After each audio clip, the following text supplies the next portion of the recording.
طبعا كلنا عايزين نعرف ايه اللي في الطبق ده، ايه اللي شكله جميل دوت وبيلمع. طبعا لو عايزين تعرفوا ايه هو ده، تابعوني في الوصفة وتابعوني في حلقة النهاردة علشان نشوف ايه ده. دي حاجة كده طعمها كده خرافة جدا، طعمها بصوا حاجة كده فظيعة، حاجة فظيعة فعلا فعلا. بس ما هقولكمش عليها دلوقتي الا لما نشوف المقادير ونشوف احنا هنعمل ايه. يلا بينا بقى الوقت كده على المقادير.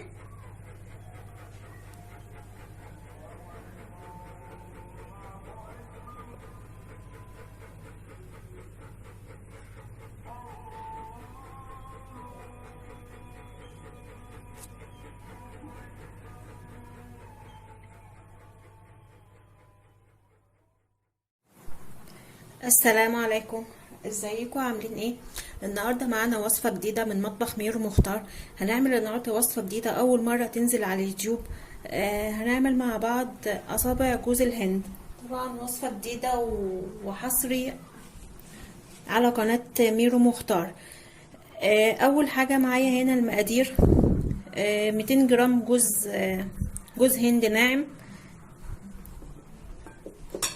عندي هنا 35 جرام من الزبدة. عندي 25 جرام من الدقيق العادي الأبيض. 25 جرام من دقيق السمولينا اللي هو دقيق البسبوسة. عندي 1 عدد بيض.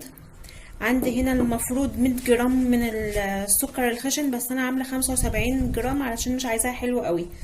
وعندي برضو 35 جرام من عسل الشربات اللي هو بتاع الكنافة أو عسل كلوكوز والفانيليا.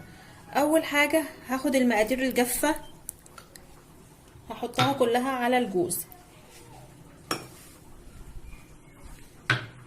والسكر.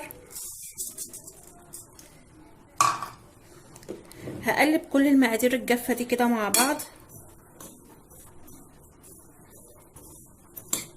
هقلبها حلو جدا.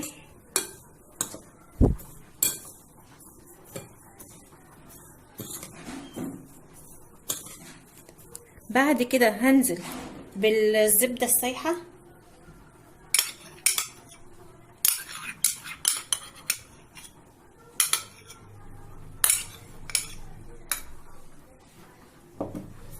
هقلبهم حلو جدا مع بعض.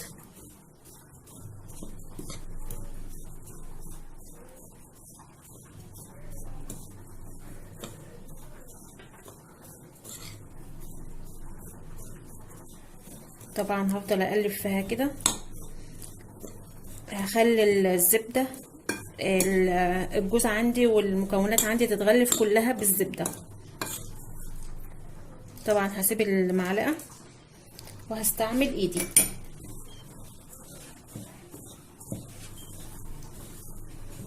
معظمنا كلنا بنحب جوز الهند.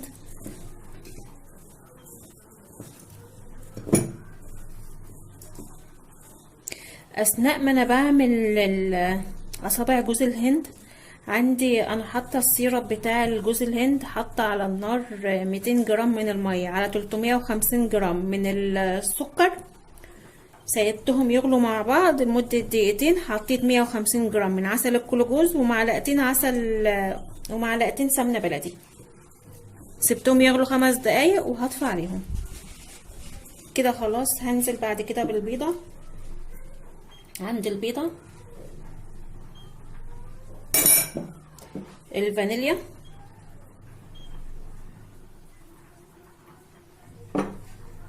هنزل برضو بعسل السيرة.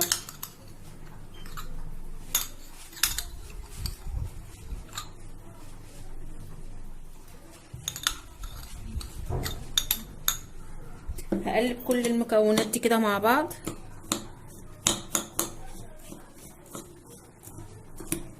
هعجنهم كلهم مع بعض بحيث ان هما يبقى عندي عجينه متماسكه. هنا انا خلاص خلصت عجين اصابع جوز الهند. شايفين احنا عايزينها تبقى عجينه نقدر نشكلها كده. انا طبعا لسه هشكلها دلوقتي، فهسيبها الوقت ده. اخدت جزء صغير منها وزودتها كاكاو، الوقت هقول لكم هعمل بيها ايه. فهسيب دي كده على جنب الوقت عشان لما اجي اشتغل هقول لكم هعمل فيها ايه. عندي هنا بقى الصاجه هدهنها زيت وهحط عليها ورقه زبده وهشتغل عليها. هنا انا خلاص عملت الصاجه بورقه زبده. هبتدي بقى اشكل عندي الجوز الهند ده، هنشوف هنشكله ازاي. هاخد كده جزء كده من العجين ابتدي اعمله صوابع.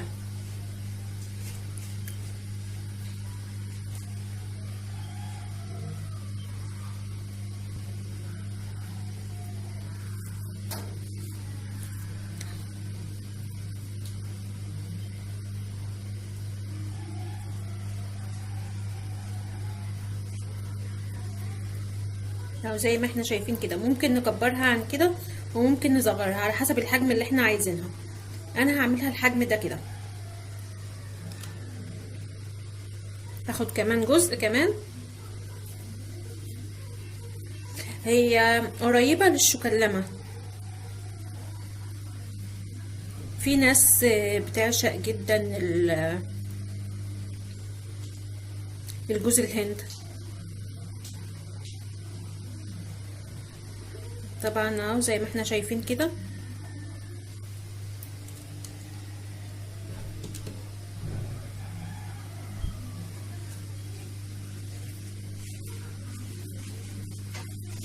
انا مولعه الفرن على درجه حراره 160 علشان هخلص الصاج وادخلها في قلب الفرن.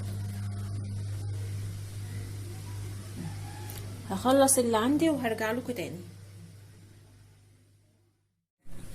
انا هنا خلصت كميه العجينه عندي.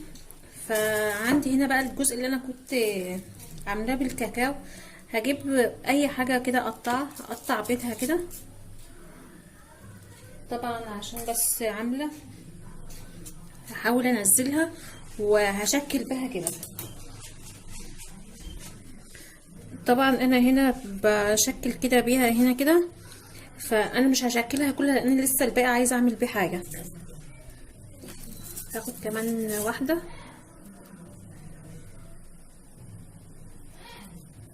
طبعا دي معادش نافعه دي كام واحده كده بس هشكل بيها.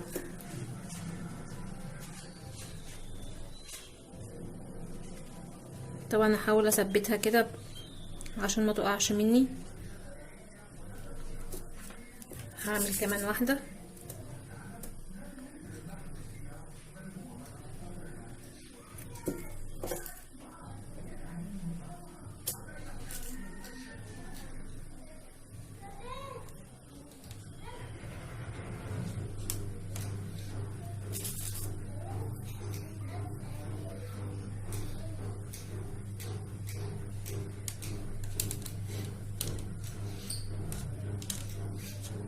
طبعا هحطها كده. الباقي دوت ممكن بقى هعمله صوابع.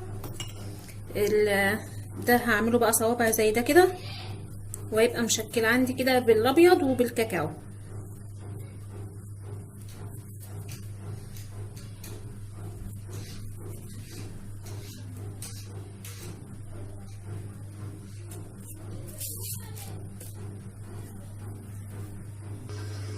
كده انا خلصت تشكيل الاصابع جوز الهند اللي عندي. هدخلها بقى الوقت على فرن درجة حرارة 160 لمدة تلت ساعة او من تلت ساعة لنص ساعة حسب الفرن بتاعك.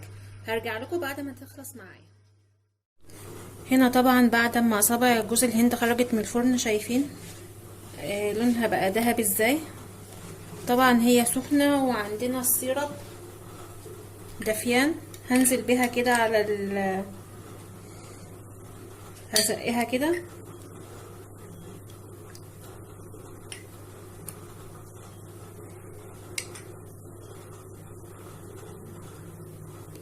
احنا قلنا طبعا السيرب هيتعمل ازاي. 300 جرام سكر، 150 جرام من الميه،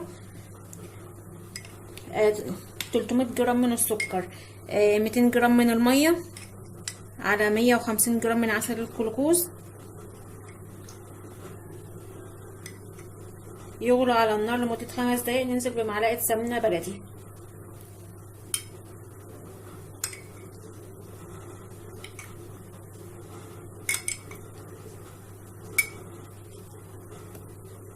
طبعا كده هسيبها تشرب من السيرب ده لمدة دقيقتين واشيلها منها.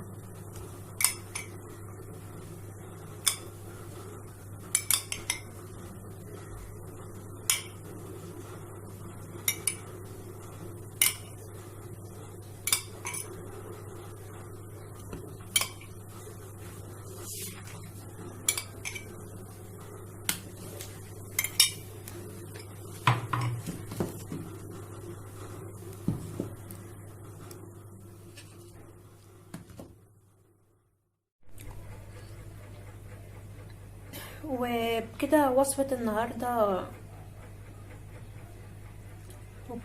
النهاردة كده انتهت. يا رب بس تعجبكم. لو عجبتكم لايك وشير وسبسكرايب للقناة، واتمنى انكم تدعموني بلايك وشير وسبسكرايب للقناة، واترككم في حفظ الله ورعايته. والسلام عليكم ورحمة الله وبركاته.